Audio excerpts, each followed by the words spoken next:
Bonjour à vous, bienvenue dans ce nouvel épisode de Des Fous et des Dieux. Nous sommes très contents d'être avec vous encore une fois cette semaine pour parler de littérature, de l'art, de la création. Aujourd'hui, nous recevons une romancière et journaliste qui écrit pour comprendre, pour questionner et pour chercher des vérités parce que la littérature, c'est un espace de liberté où l'on cherche à comprendre le monde, à le raconter autrement. À tout de suite. C'est le rôle de la littérature d'aller combler les silences. Et c'est comme si on lutte contre ce destin en lisant, parce qu'en fait, l'être que je suis, si je n'écris pas mon histoire, personne ne l'écrira. Et donc les œuvres littéraires, en fait, ce sont simplement des miroirs de notre âme. Des fous et des dieux. Un podcast pour dire le monde. Bonjour Jean-J. Dominique. Bonjour Marc.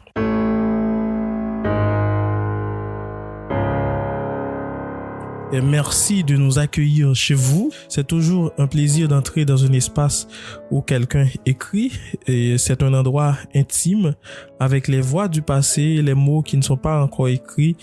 Et s'il y avait un écrivain vivant ou mort dont vous aimeriez voir le bureau ou l'espace où il écrit, ce serait qui? Pour moi, ce serait Romain Gary, Fernando Pessoa. J'adore Pessoa. Et Flaubert. Moi, ce serait plutôt Marguerite Duras.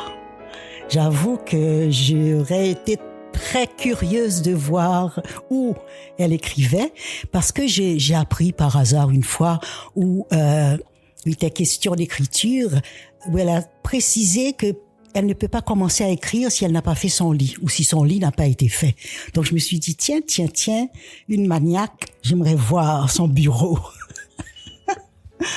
Mais tout est bien arrangé ici, votre bibliothèque, votre cuisine, tout est bien arrangé. Pourquoi vous aimez ça? Parce que comme elle, je suis maniaque. J'aime avoir l'ordre autour de moi, même si à l'intérieur il y a le désordre, mais autour j'aime avoir les choses bien rangées, plutôt minimaliste. J'aime pas trop d'objets autour de moi, mais il faut qu'ils soient bien organisés. Et vous aimez beaucoup l'art. Il y a beaucoup de toiles ici, il y a beaucoup d'objets d'art. Ça vous inspire, j'imagine. Oui, et surtout, c'est la seule chose que j'ai ramenée avec moi d'Haïti, ainsi que mes livres. Pas toute ma bibliothèque, parce que c'était pas possible. Physiquement, il y en avait trop. Donc, j'en ai donné énormément. Mais ma bibliothèque haïtienne, je l'ai ramenée avec moi, ainsi que quelques tableaux et des sculptures, des petites choses comme ça. Parce que c'est Haïti autour de moi. On va en parler de votre arrivée ici. Jean-J. Dominique, vous êtes journaliste et écrivaine. Vous avez travaillé comme éducatrice et journaliste à Radio Haïti Inter. L'assassinat de votre père, Jean-Dominique, en 2000, puis un attentat et des menaces vous ont forcé à quitter le pays. Vous vivez aujourd'hui à Montréal. Vous avez publié plusieurs romans aux éditions du Remis Ménage, La Célestine, Mémoire errante, L'écho de leur voix et le plus récent, Tu nous manques. Qu'est-ce que ce tu représente pour vous? Tu nous manques. C'est très amusant, Marc, parce qu'il y a énormément de gens qui connaissent mon histoire, c'est-à-dire la perte de mon père, la perte de quelqu'un qui était important pour moi et qui se sont imaginés que le tu, c'était Jean. Eh ben non, c'est pas Jean. C'est tous les manques et toutes les pertes. Pas seulement de moi, puisque ce texte n'est pas autobiographique, c'est un texte de fiction entièrement. Donc c'était représenter tout ce que l'exil, tout ce que la dictature, tout ce que la difficulté de vivre peut provoquer comme manque chez les êtres humains. Donc c'était ça, le tu nous manques, c'était le manque de tout le monde. Oui, et puis votre roman raconte l'histoire de 3 générations. Il y a Karine, il y a son frère qui est Philippe, qui ne parle pas, qui reste dans son coin, mais qui va parler après. C'est un clin d'œil aussi à Jacques-Stéphane Alexis. Qu'est-ce que ça vous fait de raconter cette histoire? Et c'est une histoire qui symbolise pour moi tout ce que la dictature peut provoquer. Un enfant qui ne parle pas, on se demande pourquoi il ne parle pas, on s'attend à ce que il y ait des explications, et puis quand on trouve l'explication, elle n'est pas particulièrement intéressante. Mais c'est le mouvement par rapport à ce silence qui représentait tous les silences qui ont existé durant la dictature. Et le personnage du médecin, évidemment, la plupart des gens ont reconnu Jacques Stéphane dans ce médecin, parce que je ne cache même pas son prénom, je l'appelle Maître Jacques. Donc c'est un personnage de la réalité qui, pour moi, représentait la possibilité de faire sortir cet enfant de son silence. Donc c'était ça, pour moi, la première histoire qui parlait d'une famille, comme toutes les familles petites bourgeoises de Port-au-Prince, qui sont confrontées à un réel difficile.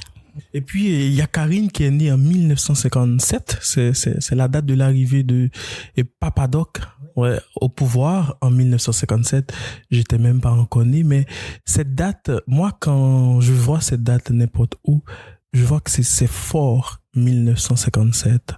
Pourquoi elle est née en 1957? Elle est née en 1957 parce que c'était important pour moi de marquer cette histoire, parce qu'elle va évidemment découvrir cette histoire, commence à sa naissance et qui va influencer toute sa vie. Elle va avoir la perte de son petit frère, l'exil de son grand frère, sa propre implication dans les activités militantes et politiques. Donc pour moi, c'était important qu'elle soit née à ce moment-là. C'était important de pouvoir marquer cette date. Elle est née en 1957. Donc, ses parents vivaient à cette époque, ils étaient adultes, mais elle ne saura que plus tard ce qui s'est passé à cette date-là. C'était aussi un clin d'œil au fait que la mémoire, pour moi, est importante et qu'on ne parle pas suffisamment de cette période. On ne parle pas de tout ce qui s'est passé. On veut cacher cette histoire, on veut l'oublier, et c'est pas possible. Mais je trouve que vos personnages évoluent. Donc c'est pour moi d'abord ça. Et dans un roman, les personnages doivent évoluer. Mais je trouve que vos personnages, même s'ils souffrent, même s'ils ont un passé très douloureux, ils sont très généreux. Ils aident beaucoup. Surtout les médecins, Karine. C'est une grande humanité, ce roman. Bon, c'est une façon aussi de faire voir tout ce qui pouvait aider les gens à cette époque, la solidarité, la compréhension, les échanges entre individus, entre les gens qui ne sont pas de la même classe sociale, qui ne sont pas du même milieu. C'est ce que je voulais montrer, que il y a eu des choses positives. Il y a encore des choses positives dans notre pays, malgré tous les problèmes qui peuvent exister. Et la solidarité est un de ces éléments-là. Tu nous manques aussi, dit, la fragilité d'une génération qui souffre, qui a grandi pendant la période de la dictature en Haïti. Oui, c'est comme je vous ai dit tout à l'heure, ce sont des choses qu'on a voulu occulter. Et je crois que il faut continuer à en parler. Il faut parler d'autre chose. Il y a des gens qui écrivent sur autre chose. Mais moi, c'est comme on dit, c'est ma tasse de thé. C'est la réalité que je refuse de laisser occulter. Il y a des gens qui, lorsque je parle de la dictature des Duvalier, osent me dire, mais pourquoi vous parlez de dictature des Duvalier? Il n'y a pas eu de dictature. J'ai dit, ah bon. Parce que ils ont voulu oublier, ils veulent encore oublier, ils veulent effacer. Donc, moi, je répète les choses. Je dis que ces choses-là, il ne faut pas les laisser recouvrir par le silence, ce silence qui d'ailleurs pendant la dictature a été tellement néfaste pour cette société haïtienne à tous les niveaux, pour la réalité elle-même de notre pays. C'est un roman de résistance, de mémoire, comme vous le dites, mais à travers Karine et les autres femmes du livre, on sent une force, Jean-J. Dominique, une endurance. Est-ce une façon pour vous de rendre hommage aux femmes haïtiennes? Un peu, ouais. Oh, beaucoup, beaucoup, parce que pour moi, notre pays a une longue histoire de résistance de femmes. On n'en parle pas beaucoup, Déjà, à l'époque de l'indépendance, il y a eu des grandes guerrières. À l'époque des guerres de l'indépendance, il y a eu des grandes guerrières. Mais évidemment, une société comme la nôtre, même déjà à cette époque, ne mettait pas en valeur, ne rappelait pas les actes de bravoure de ces femmes. Et tout au long de ces 200 ans et quelques de notre histoire, il y a eu toujours des femmes qui résistent, qui se battent, mais plus encore des femmes qui au quotidien tiennent le fort. Parce que ce soit dans la paysannerie, que ce soit dans la petite bourgeoisie, que ce soit dans les milieux de bidonville, par exemple, il y a toujours une femme. Il y a toujours une femme et il y a énormément de cas de femmes qui sont seules, chefs de famille. Et ça, c'est important que les gens le sachent. C'est important que je puisse et que d'autres puissent témoigner de cette histoire des femmes haïtiennes. Dans vos livres, il y a toujours le thème de la mémoire. Pourquoi vous voulez toujours parler de la dictature? Moi, j'ose poser cette question. Pourquoi? Marc, parce que les gens veulent pas qu'on en parle. Et moi, j'ai la tête dure. J'ai dit, pourquoi? C'est vrai que il y a des gens qui me disent, mais écoute, la dictature s'est achevée en 1986. Je fais, ah, vraiment? Non, elle ne s'est pas achevée. Les séquelles de la dictature sont encore là. Si notre pays a tellement de problèmes, c'est parce que on n'a pas assez déchouqué ces séquelles de la dictature. La chanson de Farah, je crois, qui dit des chocages là pour qu'on finisse. Mais c'est vrai qu'on a empêché au peuple haïtien de sortir de cette période. Donc, il faut continuer à en parler.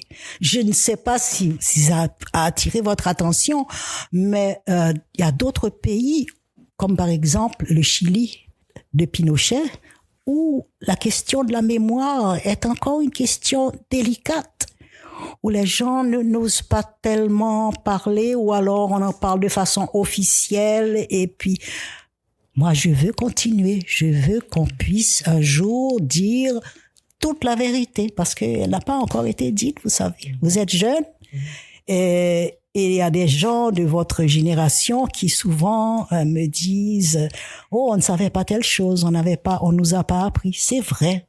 Il y a eu pour la génération d'après, née après 86, il y a eu un manque de transmission de la mémoire.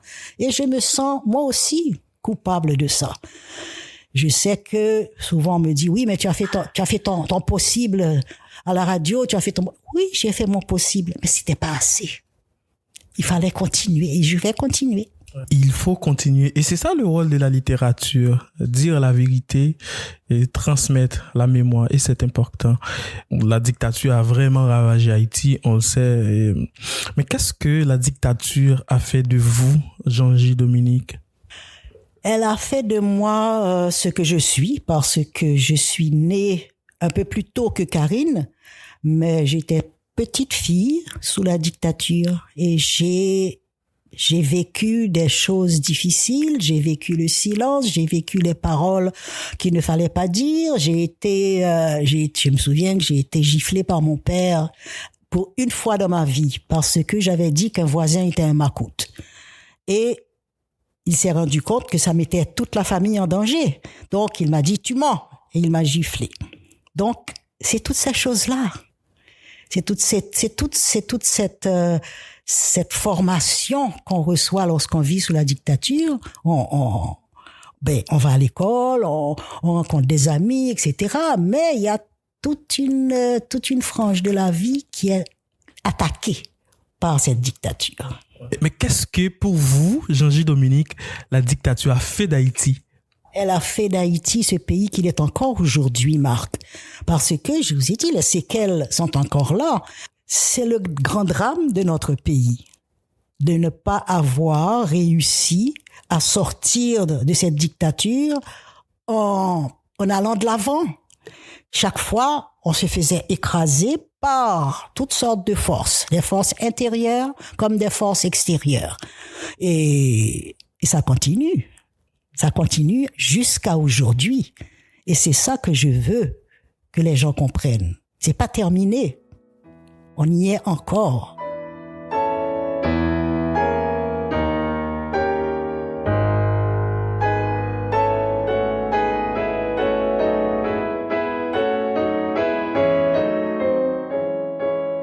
Nous sommes toujours en compagnie de Jean-J. Dominique, qui est écrivaine, journaliste, qui a publié Tu nous manques, son dernier roman chez les éditions du Remue-Ménage.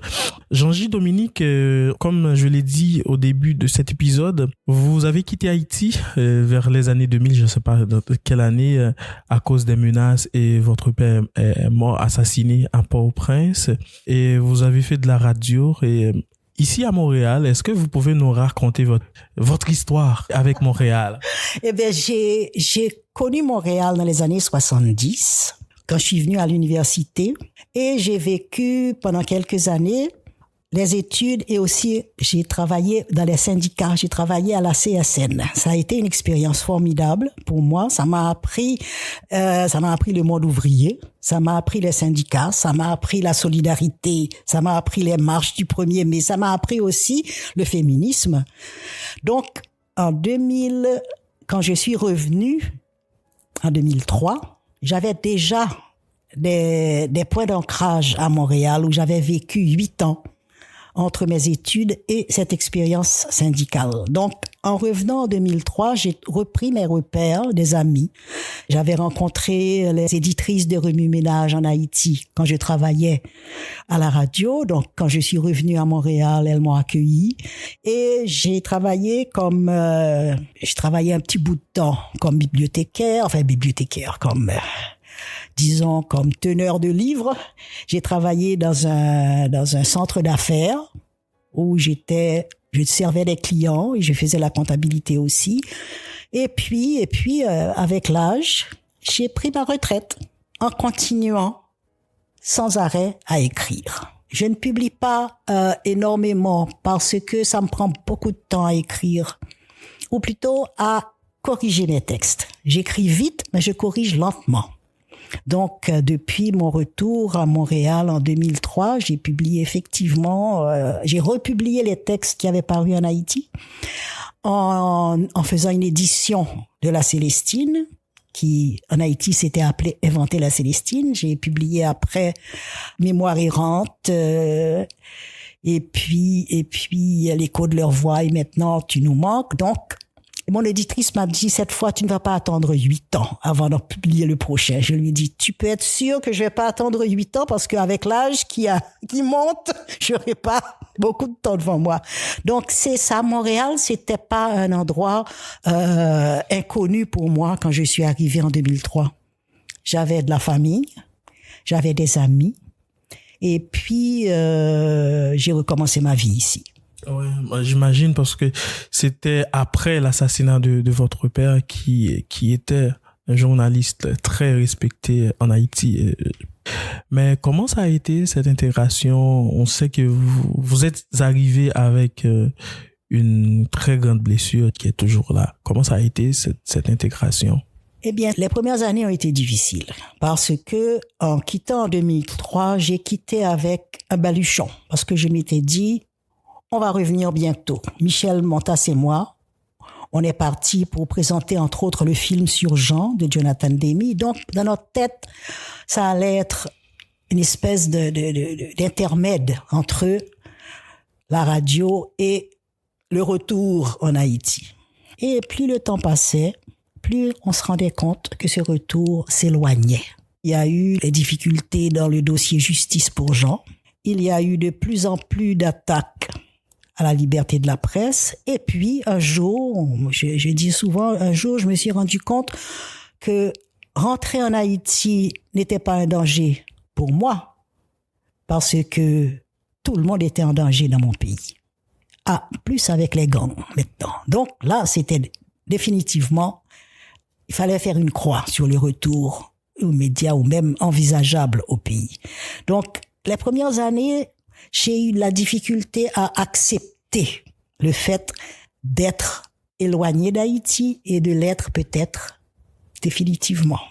Mais il a fallu vivre. Il a fallu que je recommence à penser à tout ce qu'il y a dans la vie et qui doit continuer. On ne peut pas se laisser aller ou alors on meurt.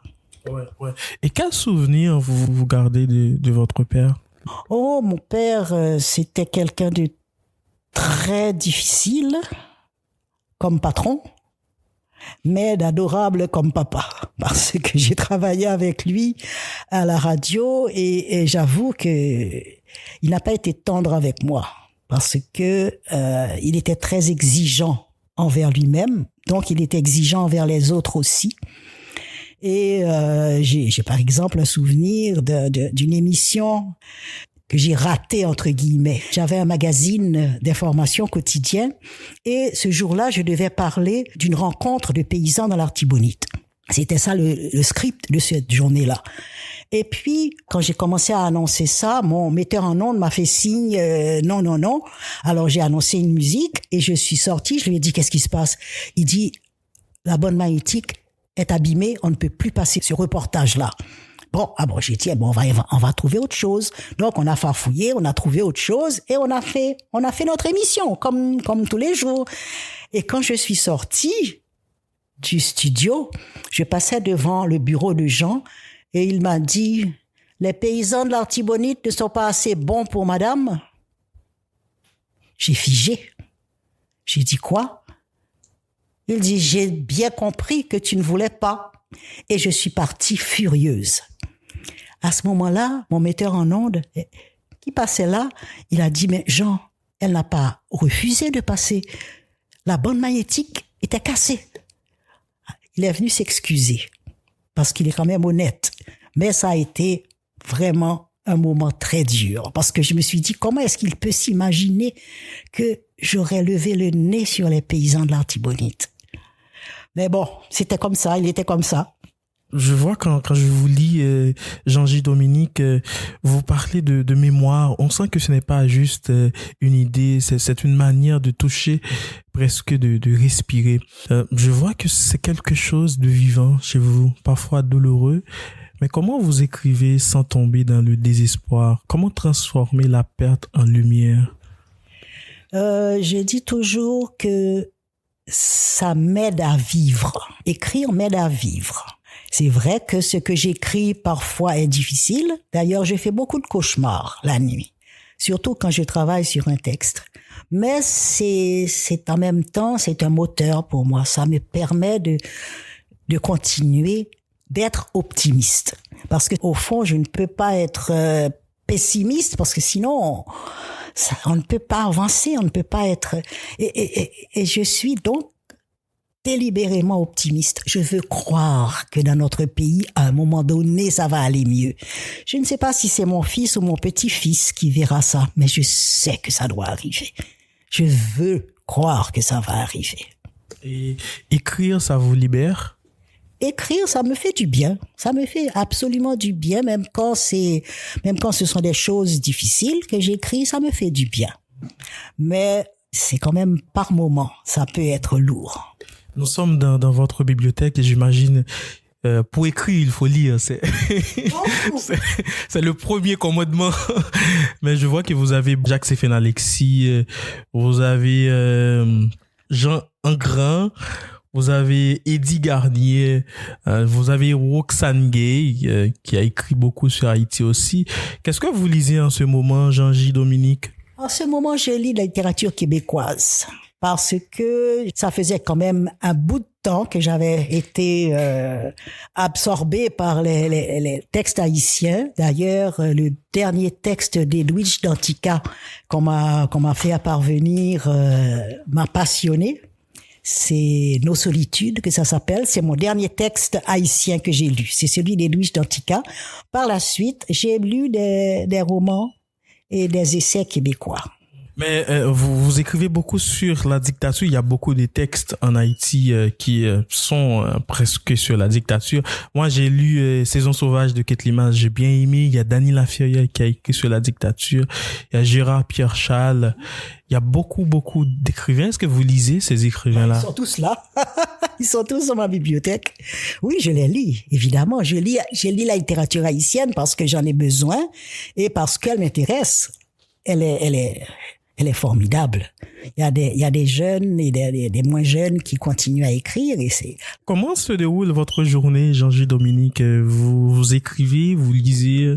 J'écris dans cette pièce-là, qui est le salon et les salles à manger. Le bureau est un peu petit. J'aime avoir de l'espace. Donc, je m'installe à la table de la salle à manger et puis j'ai devant moi des arbres, des fleurs, des feuilles. Et c'est là que j'écris. Je ne suis pas du genre à écrire comme certaines personnes disciplinées se mettent à écrire à 9h du matin, de 9h à midi. Non. Moi, j'écris quand j'en ai envie. Je lis quand j'en ai envie.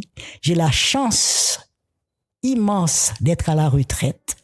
Donc, ça me permet de gérer mon quotidien comme ça me plaît. Et puis, je fais le ménage. J'adore ça aussi.